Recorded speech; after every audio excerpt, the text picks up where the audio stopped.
Cool, let's start from the top. This is Seinfeld the Virus, an original spec script by David Gill. So, what is the deal with toilet paper? I mean, I understand. People need toilet paper. It's something you like to have a good supply of. So it's there when you need it.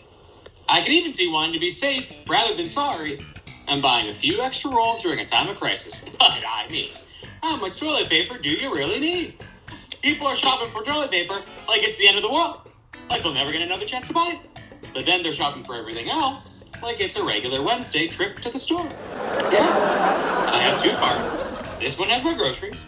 And this one is holding all the toilet paper I'll need for the next decade. So I might need help out to my car. But seriously, have we become so dependent on our consumerist culture that we've lost the ability to imagine anything else we can do to wipe our asses? Let's see. Paper. Paper. Where have I seen paper around my house? Interior, Jerry's apartment, day. Jerry and George are seated on Jerry's couch. So, you met a woman on Tinder? Had to happen eventually. So you swipe her, she swipes you? That's generally the way it works, yes. How soon after the lockdown do you two plan on going out? We're going out tonight.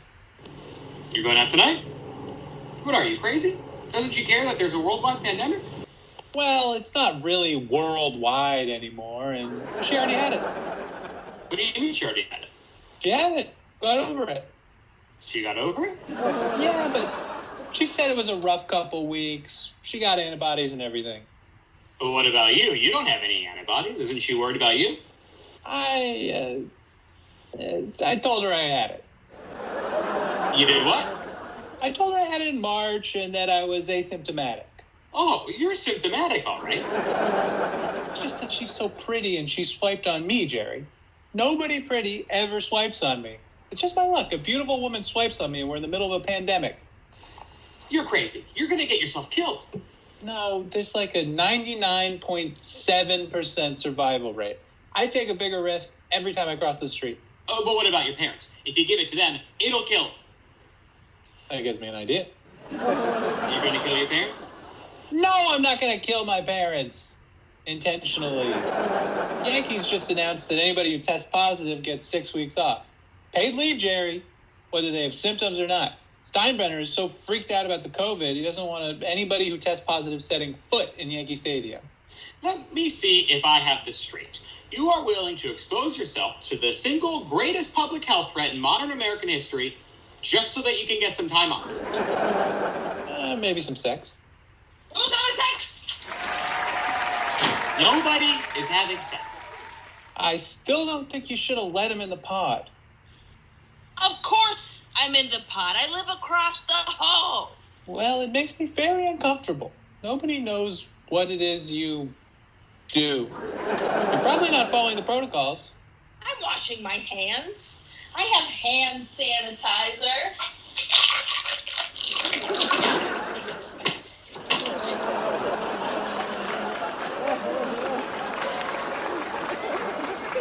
I'm listening to the CDC. Even after that whole pig man cover-up? Listen, you going to the protest? I don't think so. You don't think so? Why not? That's just what they want you to do. Go to the protest so they can capture your identity and your facial recognition. Then you're in the system, Jerry. What system? The system. Jerry, once you're in there, they got you. They got you how? Well, you know, in the system. I still don't know the system. That's how they want it. Who's they? Don't be naive, buddy. They are. Well, I'm going. You're going to the protest. You? Yeah, me. What about me? Jerry, those pigs are gonna eat you alive! Oh, come on, Kramer. It won't be that bad. This is America.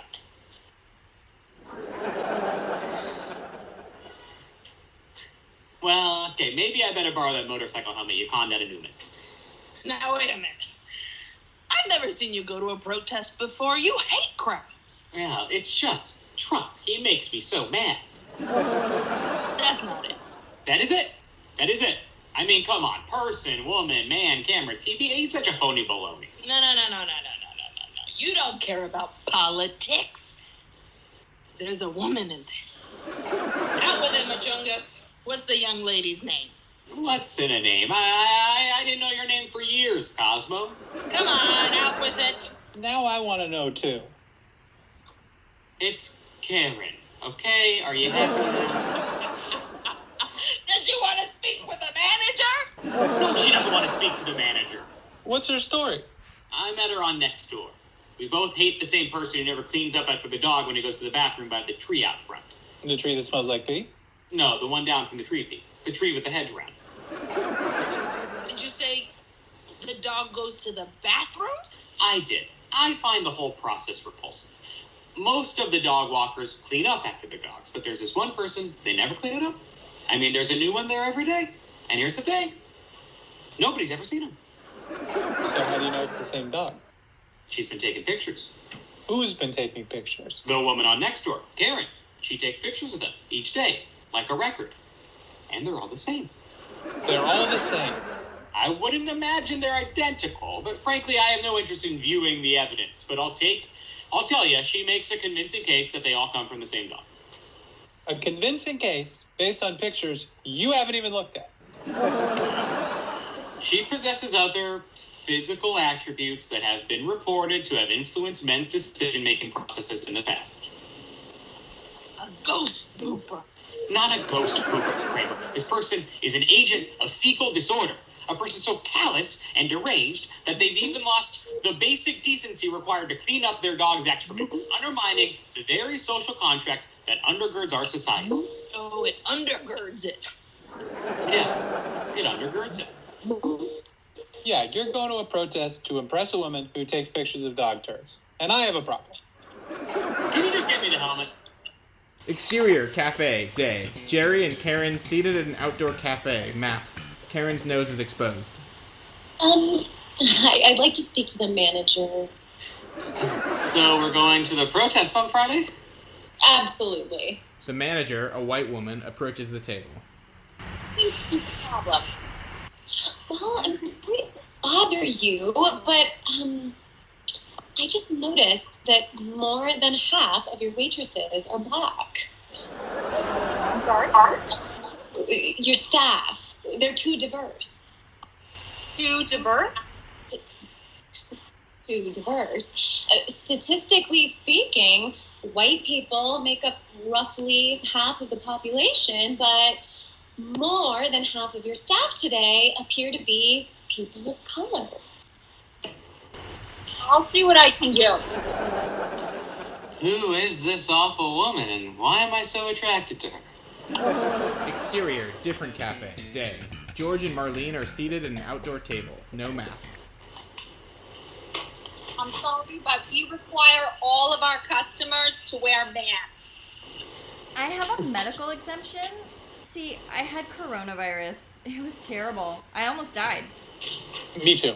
Oh, I'm so sorry. That's okay. I don't see anything. I'll bring you both some nice warm tea on the house. On the house. Wow. That's so nice of you. Once they find out I had it, everyone treats me so nicely. It's like I've made some great sacrifice or something. But you know about that, right?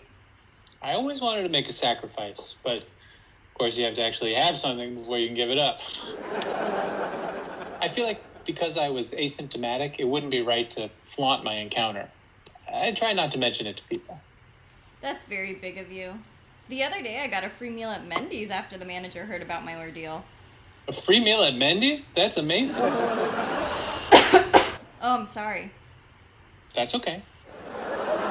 Exterior, cafe, day. Jerry and Karen are packing up and preparing to leave their table. I just think it's a little bit much to ask the manager over to the table to complain that there aren't enough white people working here. Jerry, I'm only being fair. I hate this woman. Your mask, it's, your nose, it's showing. Oh, of course.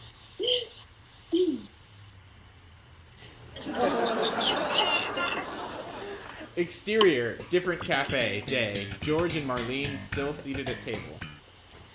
So I had a fever of 104. I was literally hallucinating. I thought my grandma was gonna climb out of my remote control and murder me. And the headache, you wouldn't believe the headache. It was like my head was being crushed in a vice. What'd that last, like a couple days? 2 weeks of the worst agony you can imagine. I wished I was dead. I've wished I was dead. No, for real. And the vomiting. Vomiting? I never thought it would end. And now I've got nerve damage. Nerve damage? The doctors, they just don't know. But what about you? What's your prognosis? My prognosis? Good prognosis. Really good prognosis. It's almost not even a prognosis, it's so good. Prognosis, that's something for sick people. What I got is better than a prognosis. So you're okay? Better than okay. Interior, Jerry's apartment, night. Zoom call, Jerry and Kramer in Jerry's apartment. Elaine and George are seen on their laptop screen. David Putty said all lives matter? Yep. No. Mystery Bob. Surely he must have been joking. Oh no. Get this. He said, "Of course all lives matter. What's so controversial about that? I don't care if you're white, brown, black, or purple. I love everybody." He sounds nice. What's the matter with that? It's idiotic, Kramer. There are no purple people. My friend Bob Sakamo's uncle was purple. He ate a bad rutabaga when he was a kid, and he's like a Smurf. Aren't Smurfs blue? Shut up, George. So what'd you do? I changed the subject. I didn't want to get into a whole thing. It's not like you said no lives matter. What's the big deal? What's the big deal? You're dating someone who refuses to acknowledge systemic racism. That's the big deal. I bet he listens to Joe Rogan. Does he listen to Joe Rogan, Elaine? Maybe a little. He says he likes the drug stuff And? and the Musk interviews. See? You're just a tweak away from dating Ben Shapiro. For God's sake, Elaine, he doesn't watch Fox, does he? I suppose he needs to. Make America great again? Why do you care so much? Who says I care? I don't care. Sure seems like you care. What about your date? What are Karen's political beliefs? I don't know. We didn't get into politics. Okay, well, I gotta go. Are you gonna see her again? I don't know. She's driving me crazy. She's a nose exposer. Who's exposing her? A nose exposer. She exposes her nose. She's got the mask. She's wearing the mask. But there's the nose. Peeking out. Peeking out. Yeah, peeking out. Hello. It's like a little nasal burlesque show. So you don't like her nose? Fine nose. Great nose. Really. A very nice nose. But I don't want to see it. Not now. Maybe when the infection rate goes down. But Jerry, that nose is forbidden fruit. This woman is teasing you with the greatest sensual tool at her command. And you're gonna refuse that? Kramer, you know how I feel about mucus. But this woman is so attractive I can't even think straight. Get this. She noticed that less than half the waitresses at the restaurant were white, and she... She what? Nah, never mind. She noticed less than the half of the waitresses were white, and then she what, Jerry? She might have asked to speak to the manager. She asked to speak to the manager. She may have... Yes. So what? You know, that isn't a very nice stereotype. Jerry, listen to me carefully. You are messing with the forces of nature. Cut your losses and get out. Do you remember 3 years ago? I think so. Do you remember the woman I met at the ceramics workshop whose name was... Karen! Hey, didn't she key your car? She did more than that. She keyed my heart, Jerry. She dragged that jagged key through my entire life. I had to change my phone number because of her twice. My mother had to change her phone number. You know, by focusing on race, your Karen's really missing the bigger picture. I mean, it doesn't matter who works there. They all have the value of their labor stolen by the owner, who's probably chomping on a cigar in the back room, laughing at them. Have you been watching Left YouTube again? Jerry, it all boils down to simple class warfare. The proletariat are being stepped on. You don't even know who the proletariat are. They are the workers, like us. You haven't had a job in 30 years. Jerry, don't let your bourgeoisie entitlement blind you to the systematic oppression of the capitalist machinery. You may be up on your little stage and make your little jokes, but out there it's like... A jungle? Yeah. You know you better give me Karen's Twitter. You're not going to slide into her DMs, are you? No, I'm not going to slide into her DMs. I'm just going to make a little video and tag her to make sure she watches it. What's Putty's Twitter? I'll tag him too. Montage of Putty and Karen's apartments. Night.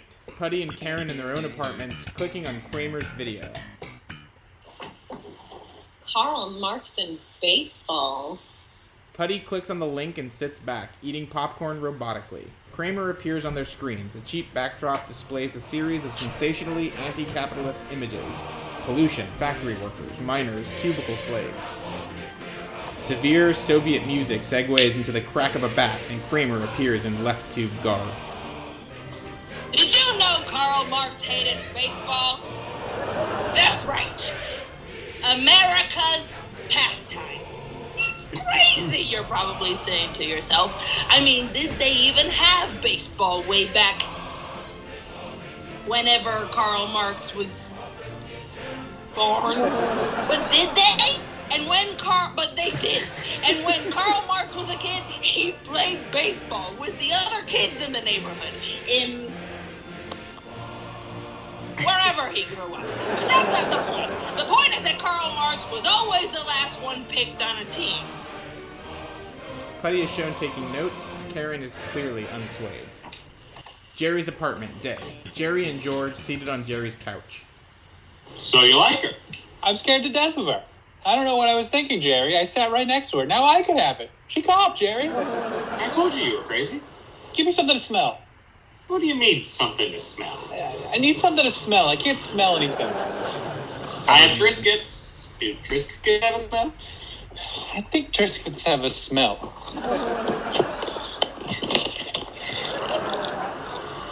Well? I can't smell anything. You better smell. Maybe Triscuits don't have a smell. Oh, no. I'm not putting my face anywhere near that cardboard death trap after your maskless romp through the TV ward with Typhoid Mary last night. Then give me something else to smell. You know, you really ought to be self-isolating. I thought about it, but I interact with so few people. I didn't think it would really make a difference. What about me? You might infect me. You'd be fine. You don't know that, George. You could have been infected by the nose exposure. I have viral deniability. Viral deniability? Yeah, viral deniability. You could have gotten it from her. You don't know it was from me. Elaine's apartment, night. Elaine and Putty are seated on Elaine's couch. It's systemic oppression, babe. Yeah, David, I get that, but I'm starving. I just want to order some food. Can we get some Grubhub now? You know they exploit their workers, right? Yes, David, I know. Everything is exploitation. It's a wonder some people even get up in the morning. Can we order some food now? Sure, babe, as long as it's vegan. Since when are you vegan? Since today. Kramer's video really opened my eyes. You think those farm animals want their baby stolen? Capitalism is the virus, Elaine. It's all about our bottom line. Because we're dead inside. Oh, it's Ari Melber. Ari Melber is a pig, Elaine. A capitalist pig. Well, then we better not try to steal his babies. The Indian place on the corner is vegan. Go grab us something from there. Then you're the only one that's getting exploited. Jerry's apartment, night. Jerry and Kramer seated on Jerry's couch. Elaine on screen in Zoom meeting. I couldn't listen to him talk anymore. He is driving me crazy. He's like a young Turk. What's wrong with that? What's wrong with that? He's too far left. Too far left? Way too far left. He's like Jimmy Dore. Jimmy Dore is a moderate, Elaine. I just wanted him to stop saying all lives matter. I didn't want Leon Trotsky reminding me of every little incident of exploitation. I wanted an Ari Melber Kramer, not Bill Ayers. Typical liberal. You think you can pay lip service to the progressive ideas while you fritter away your life blissfully unaware of the struggle. You know, you both make me sick. What did I do? You sit up here with your button-down, plastic, fantastic lifestyle. You only go to protest to impress some girl taking pictures of dog turds on Nextdoor. Look at your NIMBYs. Why don't you just move to the suburbs already? I am not a NIMBY. I don't even have a backyard. Jerry's apartment, night. Jerry and George are seated on Jerry's couch. Well, now I gotta get tested. You went on a date with the disease vector? What did you expect would happen? I didn't think it through. You know, I've never once in my life thought something through. How am I gonna put that big Q-tip up my nose? You know I can't handle that. It's right next to the brain, Jerry. What if I sneeze while it's up there? That could kill you. Has that killed anyone? Relax. No one has died from sneezing while the big Q-tip was in their nose. Well, I don't think I can do it. Sit in that line of cars. It's like the White Castle drive-through at 2 a.m. on a Saturday night. Sunday morning. Whatever. There's nothing to look forward to. You wait and wait to get to the front of the line, and they come at you all garbed up like those evil scientists in E.T., and then wham, up the nose. With a rubber hose. But you gotta do it. Listen, if it scares you so much, I'll go with you. You know, I'm taking a big risk letting you stay in the pod. You're kicking me out of the pod now? Where's your hand sanitizer? I left it at home. You don't have your hand sanitizer? You're out there dating maskless in the middle of the pandemic? Are you gonna see her again?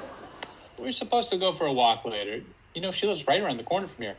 What about you? Are you going to see Karen again? I don't know. This woman is driving me crazy. She's so attractive physically and yet so unattractive in every other way. We should double date. Double date during a pandemic? Is that a good idea? No, see, we get tested together. We make sure they get tested. If we're all negative, we can form a new pod, like Biosphere 2. Right, because locking ourselves into romantic commitments has worked out so well for us in the past. Elaine's apartment, night. Putty and Elaine are in their apartment eating Indian food in the living room. Food is good. Why do all colonized countries have the best food? Did we choose which countries to colonize based on who had the best food? Wow, it's a mystery for the ages. Got any plans this weekend? Maybe we could Netflix and chill. Sure, babe. But I'm going to Central Park on Saturday. Central Park on Saturday? Why? Protest team picking. Picking teams. It's not fair. Just because you're the best player, you get picked first. If you stink, you get picked last. How does that help your confidence? Well, I don't suppose it does, but doesn't that seem like a funny thing to protest? I mean, there are bigger problems in the world. There's a plenty big problem. Capitalism makes everything into a competition. Baseball is a competition, David. Yeah, but it doesn't have to be. You got a better idea? Yeah, maybe an adult could divide the teams into teams of equal skill. That failed everywhere it's been tried. Those weren't real tries, Elaine. That was just a bunch of parents bossing their kids around. That's what you're proposing. Parents telling kids which team they're on. I'm saying that parents can look at the kids' abilities and put them on the team that needs them the most. It'll never work. It will so work. Just look at Venezuela. Venezuela has some of the best baseball players in the world. Are we talking about baseball or politics? I don't even know anymore. Forget this. I'm out of here. Jerry's apartment, day. George and Jerry are seated on Jerry's couch. My phone just buzzed. It's the results. It has to be. I shut off all my other notifications. What about Tinder? I left that one on, just in case. Oh, my phone is buzzing too. Okay, let's look together. All right, we'll put our finger on the notification in 3, 2, 1. Wait. I didn't put my thumb on the thing. Hurry up! It's opening! Opening! Okay, I'm there too. Test results. Circle spinning. Circle spinning. Negative. Yes, Georgie boy, what did you get? Negative. All right, that's great news. Yeah, great news. What? You're upset that you don't have it now? You were scared to death. You thought it was going to kill you. I guess I just hope that somewhere along the way I caught it. Why can't I be an asymptomatic carrier? Couldn't I get lucky just this one time? You are lucky, George. You avoided catching a deadly disease even after you purposely set out to contract it. Let's text the girls. Maybe they got their test results back too. Just promise me you'll wear a mask this time. Sure, but what kind? What about one of those disposable surgical masks? Simple, clean, shows that you care, but you're not vain about it. No, no good. I don't like the way those feel, and my glasses always fog up. Did you try the trick? What trick? The glasses trick. It's on a YouTube video or something. It was in my feed. Well, what's the trick? Oh, I don't know. I don't wear glasses. Thanks a lot. I figure it'd be in your feed, too. I mean, you wear glasses. Well, you could have tagged me. No. I don't like tagging people. Why not? I don't know. I feel like I'm pointing. Look at this. Look at that. I don't want to be demanding. I hate when people tag me. It's true. The only thing worse is the mention. Hate. The mention. I mean, you have to click on it immediately. Nobody likes to be mentioned. If someone came up to you and said, "Oh, your name was mentioned at dinner last night," how would you feel? Not good. You'd be scared out of your mind. You could have sent me the link. I know, but the link was on Facebook, and our last conversation was on Instagram, and I didn't want to switch because we were having a good discussion about Judge Judy in that thread. Hey, you think she really is drunk on power? How could she not be? Let's keep that on Instagram. What about a bandana? A bandana. For your mask. A bandana. Yeah, that's what Bruce Springsteen would wear, right? I always thought he was cool. But if I wear a hat and sunglasses with the bandana, I'll look like the Invisible Man. That's no good. No, it's not. What about a homemade mask? You mean one you make for yourself? No, like one that a loved one makes for me. Do you have any loved ones? What about your mother? Could she make you one? My mother doesn't sew. Okay, well, where could you get one? I could buy one.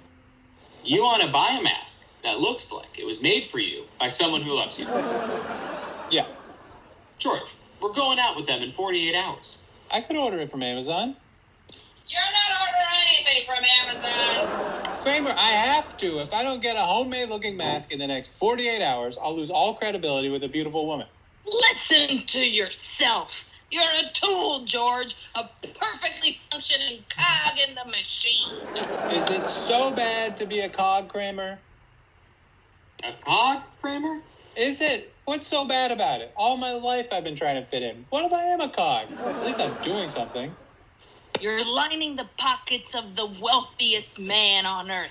You're taking money from the struggling mom and pop mask shops right here in this neighborhood. You're denying basic dignity and workplace rights to his employees, all for the sake of your precious convenience, George. Well, when you put it like that, it sounds terrible. How else can it be?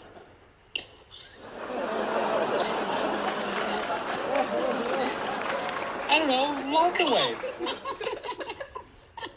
Lots of ways, all right?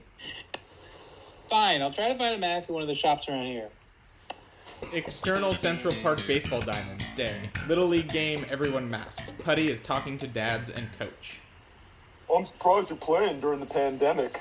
We didn't want to, but some woman threatened to sue the league if we didn't. Ah, shit, here she comes. Excuse me. What are you doing here? Excuse me, I'm talking to these folks about picking teams. What about it? It's not fair.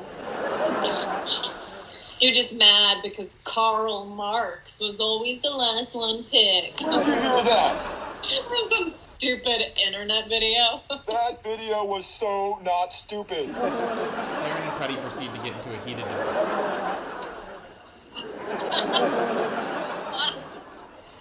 Exterior, Central Park, walking path, day.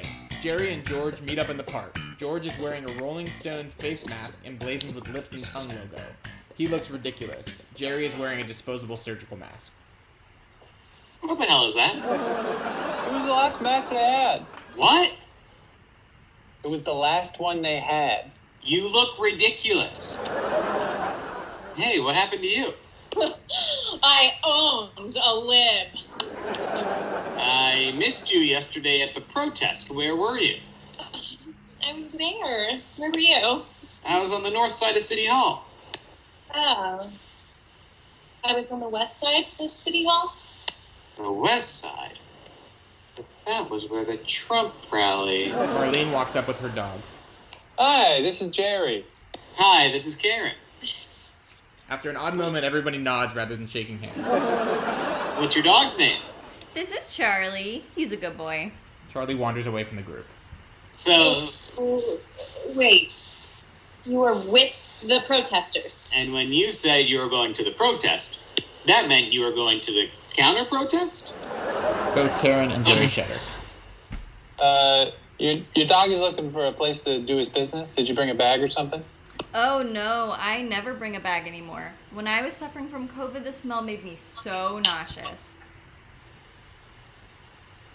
I know that dog. You! It's you! It was you all along! And I have the proof! Excuse me, sir. I'd like to speak to the manager of the park.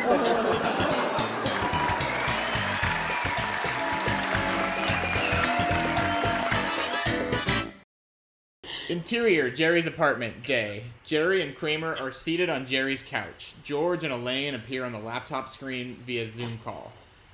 So what happened? Well, when the police showed up, Karen was screaming about the dog turds just going out of her mind. Turns out she fits the description of someone who assaulted a guy over by the baseball diamonds a half hour earlier. So they hauled her away. Get out! That was Honey over by the baseball diamonds. He said some crazy Karen attacked him. He had to get 6 stitches. So he bought a gun, drank a 6-pack, and explained to me why Jordan Peterson thinks I should clean my room for 2 hours. Karen assaulted Putty? Over what? He said he was going over there to protest teen picking. Teen picking? It's inherent